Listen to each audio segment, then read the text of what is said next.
रहीम second year student, आज हम second year physics current electricity में कंसेप्चुअल क्वेश्चन डिस्कस करेंगे। ये हमारा होगा लेक्चर नंबर 11। तो चलो स्टार्ट करते हैं बच्चे। हर एक कंसेप्चुअल क्वेश्चन को कंसेप्चुअली समझना है। तो कंसेप्चुअल क्वेश्चन नंबर 1 है, a heavy duty battery of a truck maintain a current of 3 ampere for 24 hours. How much charge flow from the battery during this time? तो अगर हम देखें तो क्वेश्चन में हमें जो गिवन डेटा दिया गया है, इसमें देखें बच्चे करंट है 3 एम्पियर, टाइम है 24 आवर। अब 24 आवर को हमने कन्वर्ट करना है सेकेंड में, तो 1 घंटे में यहाँ पे देखें कितने हैं, 3600 सेकेंड होते हैं। तो यहाँ पे हमारा जो टाइम है वो है 8,86400 सेकेंड। रिक्वायर्ड क्या है, हमने मालूम करना है चार्ज को। तो हम जानते हैं कि करंट बच्चे बराबर होता है Q/T, तो Q = IT। अब अगर हम इसमें वैल्यू पुट करें तो करंट हमारे पास है 3 एम्पियर, टाइम हमारे पास है 86400 सेकेंड। यहाँ पे मल्टीप्लाई करें तो ये आ जाएगा 259200। अब एम्पियर सेकेंड बराबर होता है कूलम के। तो चार्ज हमारे पास आ गया, देखिए 1 2 3 4 5 6, सो 2.592 into 1 2 3 4 5 into 10 की पावर 5 कूलम। इसके बाद बच्चे हम डिस्कस करेंगे शॉर्ट क्वेश्चन नंबर 2, और ये शॉर्ट क्वेश्चन एग्जाम के लिहाज से बच्चे वेरी इंपॉर्टेंट है। शॉर्ट क्वेश्चन है, केवल analysing a circuit the internal resistance of electromotive source are ignore why. देखिए बच्चे, बैटरी का अपना भी इंटरनल रेजिस्टेंस होता है, लेकिन इसको हम इग्नोर करते हैं। उसकी वजह क्या है, तो यहाँ पे हम इसकी वजह मालूम करेंगे। तो सबसे पहले इसमें आपने डिफाइन करना होगा इंटरनल रेजिस्टेंस को। देखिए, इंटरनल रेजिस्टेंस को हम इस तरह डिफाइन करते हैं कि the opposition offered by the source of electromotive force such is battery और generator to the flow of electric current is called internal resistance. Internal resistance को हम रिप्रेजेंट करते हैं, डिनोट करते हैं R से। एग्जाम्पल क्या है, in case of battery the electrolyte oppose the flow of electric current through it. Diagram देखिए बच्चे, ये हमारे पास डायग्राम है। तो यहाँ पे अगर हम देखें तो ये बैटरी का डायग्राम है। ये पॉजिटिव टर्मिनल, ये नेगेटिव, और ये इसकी इंटरनल रेजिस्टेंस है। सो battery is a source of what, electromotive force. यहाँ से हमने टर्मिनल निकाले हैं और यहाँ पे रेजिस्टर लगाया है, सो 3 ओहम। अब बच्चे हमारे पास जो टिपिकल बैटरी होती है, इसकी जो इंटरनल रेजिस्टेंस है वो कितना है, 0.01 ohm. So when analyzing a circuit, the internal resistance of electromotive source are very small and we ignore it. So for a good battery का मतलब 12 volt battery, internal resistance is how much, 0.01 ohm. If this battery is connected across a 3 ohm resistor, then current flowing in the circuit is fine with the help of formula. अब हम जानते हैं बच्चे कि electromotive force is equal to the sum of internal voltage plus terminal voltage. तो यहाँ से हमारे पास करंट के लिए जो फार्मूला है वो है I = E divide by R plus R। अब E की वैल्यू 12 है, R हमारे पास 3 है और R 0.1, तो ये डिवाइड करें तो 4 एम्पियर करंट इस सर्किट में फ्लो करेगा। अब हमने मालूम करनी है टर्मिनल वोल्टेज। तो इसके लिए फार्मूला है कि VT = E - IR। E हमारे पास है 12 वोल्ट, I है 4 एम्पियर, इंटरनल रेजिस्टेंस है 0.01 ओहम। मल्टीप्लाई करें तो ये तकरीबन हमारे पास आ गया 11.96। अब अगर हम इसको राउंड अप करें तो ये 12 वोल्ट के बराबर आ जाएगा। तो चूँकि इंटरनल रेजिस्टेंस जो बैटरी हमने ली थी वो थी 12 वोल्ट और टर्मिनल वोल्टेज भी हमारे पास आया 12, तो इसी वजह से हम internal resistance of the battery को क्या करते हैं, इग्नोर करते हैं। शॉर्ट क्वेश्चन नंबर 3 है, if aluminium and copper wire of the same length have the same resistance, which has the larger diameter Y. Up for same length and same resistance, the diameter of aluminum wire should be larger than that of the copper wire. अब इसको हम explain करते हैं। देखिए बच्चे, यहाँ पे अगर हम देखें, so we know that the resistance of a conductor is given by, formula क्या है, R is equal to rho L by A। अब कॉपर वायर के लिए इक्वेशन नंबर 1 बच्चे बन जाएगा आर सी फॉर कॉपर, तो rho C L C divide by A C.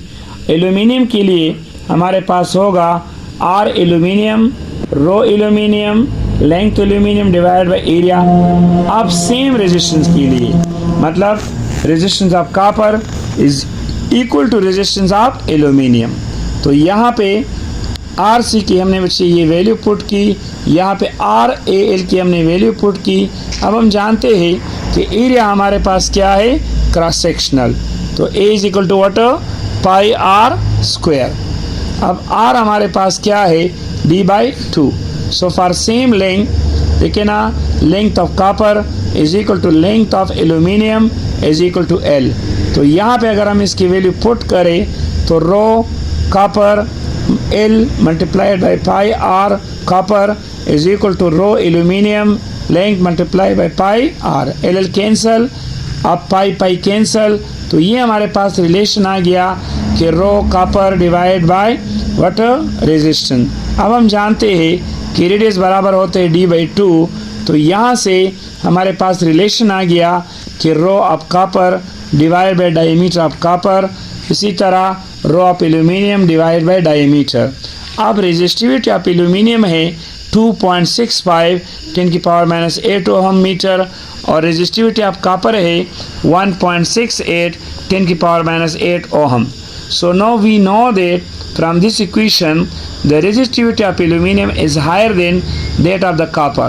So according to the equation number 4, aluminum would need larger diameter to match the resistance per unit length of copper wire.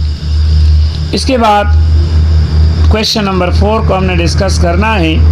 Under what circumstances can the potential difference of a battery exceed it's electromotive force.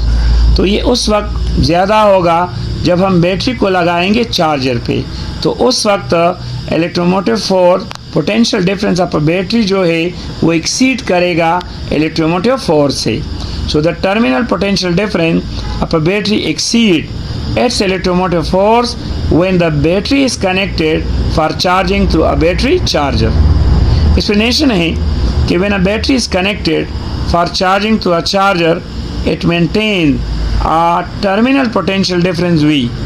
In this case, reverse current is produced, which is necessary to charge the battery. So therefore, the terminal voltage of the battery is higher than the electromotive force by amount of internal drop IR. So mathematically हम लिख सकते हैं ठीक है कि electromotive force is equal to terminal voltage plus internal voltage. अब हमें पता है बच्चे कि इंटरनल वोल्टेज बराबर है आई आर, तो हमारा ये इक्वेशन बनेगा E is equal to terminal plus I R. So ये इक्वेशन शो कर रहा है कि the process of charging the terminal potential difference exceeds then the electromotive force of the battery by the amount what I are.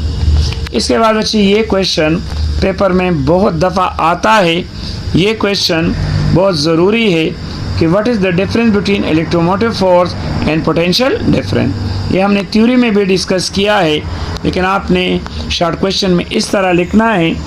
देखिए बच्चे, the difference between electromotive force and potential difference is, electromotive force क्या है, the voltage across the terminal of a battery when it is given no current to the circuit is called electromotive force. So it is the energy supplied per unit positive charge by the source to move it from negative terminal to a positive terminal. तो यहाँ पे देखिए बच्चे, electromotive force बराबर होता है work per unit charge. Electromotive force is greater than the potential difference by amount I R. तो हम लिख सकते हैं कि electromotive force is equal to terminal voltage plus internal, और इंटरनल वोल्टेज क्या है आई आर। अब 2 number, electromotive force of the source decrease as the source become older and older. It is a source of steady current. मतलब ये क्या है, मुतवातिर current का एक सोर्स है। Electromotive force of a battery is produced by the chemical action of a battery. इसके बाद हम डिस्कस करेंगे पोटेंशियल डिफरेंस को।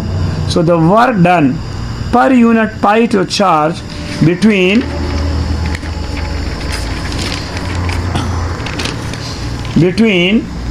the 2 point in electric field against the electric field is known as potential difference. Mathematically बच्चे potential difference को हम represent करते हैं dV से, और ये होता है work from A to B per unit charge. Generally, potential difference between the 2 points at a higher and low potential is constant. So generally potential difference is less than the electromotive force by amount IR. तो हम लिख सकते हैं कि terminal voltage is equal to E minus IR. Potential difference is a source of unsteady current. Potential difference occur between high and low potential point. इसके बाद है question number 6।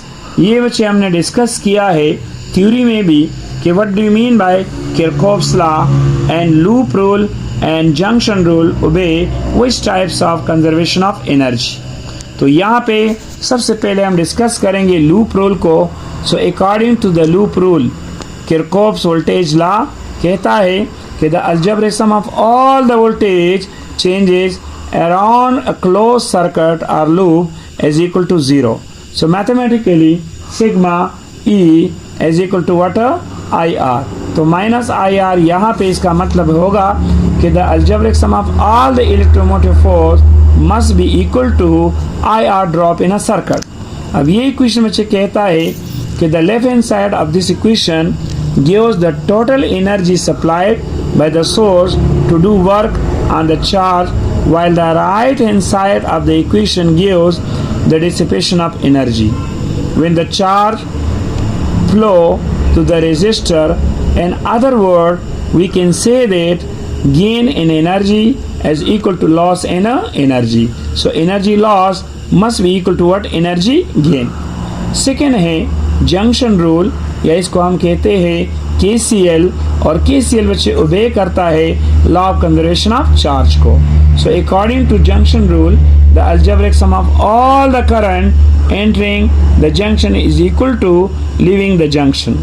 So हम कह सकते हैं मैथमेटिकली कि sigma I is equal to 0, A is equal to I is equal to Q by T. So sigma Q by T 0, तो हम कह सकते हैं कि sigma Q is equal to 0.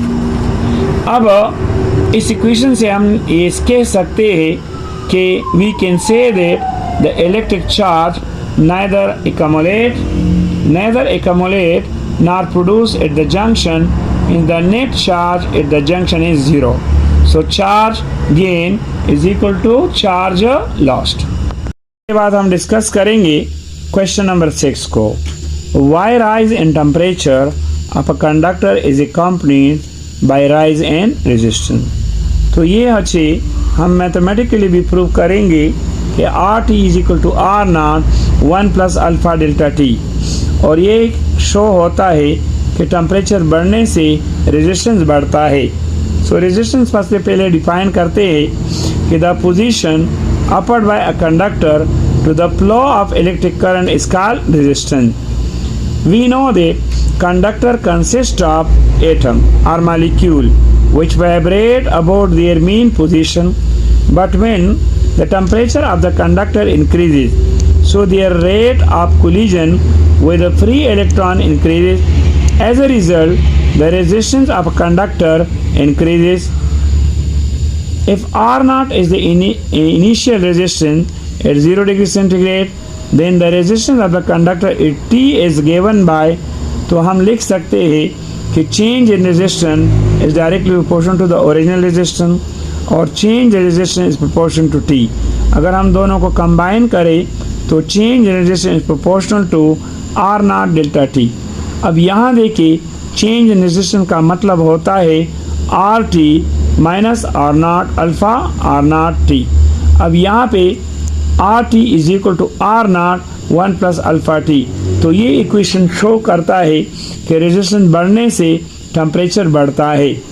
इसके बाद है question number 7, does the direction of electromotive force provided by a battery depend upon the direction of current flowing through the battery? So no. अब इसकी वजह क्या है? देखिए ये हमारे पास एक रेजिस्टर है और ये बैटरी है। Battery is the source of electromotive force, तो यहाँ पे इसमें क्या फ्लो करता है? Current. So the direction of electromotive force provided by a battery does not depend upon the direction of current flowing through the battery. Reason and explanation क्या है? The electromotive force is a scalar quantity. It represent the work done in moving a charge from low potential to low potential to high potential. So this shows that the direction of current inside the battery is from lower potential to higher potential of the battery. Now when the battery is connected to an external circuit, it drives the current in the external circuit. It moves the charge from higher potential toward the low potential in the external circuit. So thus the direction of electromotive force does not depend upon the direction of the current flowing through the battery. इसके बाद जो ये question है इम्तिहान के लिहाज से बच्चे ये क्वेश्चन बहुत इंपॉर्टेंट है। Voltage is always measured between 2 point why. देखिए बच्चे voltage is always measured between 2 points because voltage is the potential difference between 2 points where one point is a higher potential and the other point is a lower potential. Circuit में अगर हम देखें तो ये हमारे पास battery है और यहाँ पे हमने कनेक्ट की है रेजिस्टर, तो करंट फ्लो करता है from pi to terminal to negative.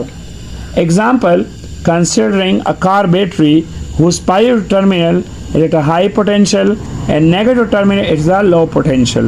So the voltage across the terminal can be measured by using voltmeter or a potentiometer. Question number 10 है, ये इससे पहले भी किया, लेकिन as every electromotive force a potential difference is every potential difference in electromotive force, so both are two different quantity. The first one देखिए, electromotive force is restricted to the source of current in the circuit while the potential difference is developed between 2 points across any part of the circuit. Second point, electromotive force represents the voltage across the terminal of the cell or battery when it is giving no current in the circuit, while the potential difference represents the work done per unit positive charge between 2 points against the electric field. So the electromotive force is regarded as cause because it causes the flow of current, due to which potential difference is developed across any 2 points in the circuit, while the potential difference is regarded as an effect because it is developed due to the flow of current caused by the electromotive force. 4 number point, every potential difference is not in a electromotive force and is less than electromotive force. It is because same energy is spent against the internal resistance of the battery. Question number 11 numerical है कि how much charge flow in pocket calculator each minute when the current is 0.001 ohm. Data ये है, amount of charge Q मालूम करना है, current दी है 0.0001 ampere और required amount of charge है. हम जानते हैं कि I is equal to Q by T, so Q is equal to what, IT. अब इसमें अगर हम वैल्यू पुट करें तो हमारे पास आ जाएगा चार्ज की जो वैल्यू है 6 × 10⁻³ कूलम. तो इसका मतलब ये हुआ कि 0.006 coulomb or 6 × 10⁻³ coulomb charge will flow in pocket calculator each minute when the current is how much, 0.001 ampere. इसके बाद लास्ट क्वेश्चन है कि 12 when Wheatstone bridge is balanced then no current flow the galvanometer. Why? अगर हम कहते हैं कि galvanometer मतलब व्हीटस्टोन ब्रिज बैलेंस कंडीशन में है तो गैल्वानोमीटर कोई करंट ड्रा नहीं करता, इसकी वजह क्या है? यहाँ देखिए बच्चे, when Wheatstone bridge is balance then no current flow through galvanometer. तो ये हमारे पास क्या है? सर्किट डायग्राम है। यहाँ पे ये 4 रेजिस्टर है। अब ये R1 या ये PQRX। अब इसमें PQ फैक्स है, R रेजिस्टेंस वेरिएबल है और X हमारे पास अननोन है। तो AB और BC ये ब्रांच आपस में सीरीज़ में है, लेकिन AD और DC ये आपस में सीरीज़ में है। अब यहाँ पे AB और AD ये किस में हुआ? पैरेलल में, और BC और CD पैरेलल, तो पैरेलल में करंट डिवाइड होता है and voltage remain the same. So इस सर्किट में Wheatstone bridge is shown in the figure. I1 be the current flowing through resistor P, I2 be the current flowing through resistor R. Under balance condition, the voltage drop from A to B and from A to D must be equal. तो यहाँ पे हम लिख सकते हैं कि potential drop across AB is equal to potential drop across AD. वजह क्या है? कि इसकी potential same है. So similarly, the voltage drop from B to C and from what? From D to C must be equal. तो यहाँ पे हम लिख सकते हैं कि potential drop across BC must be equal to potential drop across DC. Equation A और B से हम ये सेटिस्फाई करते हैं कि the terminal of galvanometer such that point B and D must be at the same potential and thus no current will flow through the galvanometer. So thank you student. इसके बाद इंशाल्लाह हम इस चैप्टर के numerical discuss करेंगे। तमाम numerical एक एक वाइट बोर्ड पे हम एक्सप्लेन करेंगे। So thank you students.